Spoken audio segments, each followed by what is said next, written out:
FATF financial action task force एक inter governmental body है। 1989 में G7 ग्रुप की पेरिस में जब मीटिंग चल रही थी उस टाइम इसको एस्टेब्लिश किया गया था। स्टार्टिंग में मनी लॉन्ड्रिंग को मेंटेन करने के लिए, मनी लॉन्ड्रिंग जो इशू है उसको ही रेगुलेट करने के लिए इसको एस्टेब्लिश किया गया था। लेकिन 2001 में FATF का जो क्राइटेरिया है उसको इंक्रीज कर दिया गया और इसमें टेररिज्म फाइनेंसिंग को भी इंक्लूड कर दिया गया। मतलब मनी लॉन्ड्रिंग और टेररिज्म फाइनेंसिंग के बेसिस पर अगर कोई थ्रेट मिलती है इंटरनेशनल लेवल पर या फिर किसी कंट्री को, तो उन सभी को रेगुलेट करने की कोशिश करेगा FATF।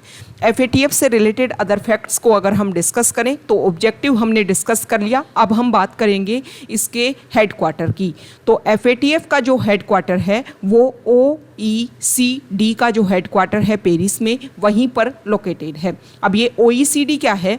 OECD के बारे में अगर हम बात करें तो ये भी एक इंटर गवर्नमेंटल इकोनॉमिक ऑर्गेनाइजेशन है। इंटर गवर्नमेंटल इकोनॉमिक ऑर्गेनाइजेशन है जिसको 1961 में फाउंड किया गया था। पेरिस में इसका हेडक्वार्टर है और 38 इसके मेंबर हैं। इंडिया इसका मेंबर नहीं है, ये आपको बेसिक फैक्ट ध्यान में रखना है। अभी अगर हम 2022 के प्रीलिम्स की बात करें UPSC की, तो उसमें ऑर्गेनाइजेशन के नेम देकर के पूछ लिया था कि इंडिया इसका पार्ट है या नहीं है। तो आपको क्लियरली पता होना चाहिए कि कौन से ऑर्गेनाइजेशन से इंडिया बिलोंग करता है और कौन से नहीं करता है। तो OECD का इंडिया मेंबर नहीं है, लेकिन एक की इकोनॉमिक पार्टनर के रूप में रोल प्ले करता है। इसको इम्पोर्टेंट अगर हम बात करें तो OECD में जो कौन कौन से कंट्री जो इसके मेंबर हैं, जो पूरे वर्ल्ड में हाई इनकम इकोनॉमी वाले कंट्री हैं, या फिर वहाँ पर SDI इंडेक्स जो है वो काफ़ी ज़्यादा अच्छे लेवल पर है, मतलब ह्यूमन डेवलपमेंट इंडेक्स जो है वो वेरी हाई लेवल का है, वो कंट्री जो है इस ऑर्गेनाइजेशन के मेंबर है। FATF जो है इसमें अगर हम बात करें तो 39 मेंबर हैं FATF में और इंडिया इसका मेंबर है। इसके अलावा इसमें दो रीजनल ऑर्गेनाइजेशन, यूरोपियन कमीशन या यूरोपियन यूनियन और गल्फ कॉरपोरेशन काउंसिल जो है वो भी इसके मेंबर के रूप में, मतलब दो रीजनल ऑर्गेनाइजेशन के रूप में इसके पार्ट हैं। FATF जो है वो दो लिस्ट मेंटेन करता है, एक है ग्रे लिस्ट और एक है ब्लैक लिस्ट।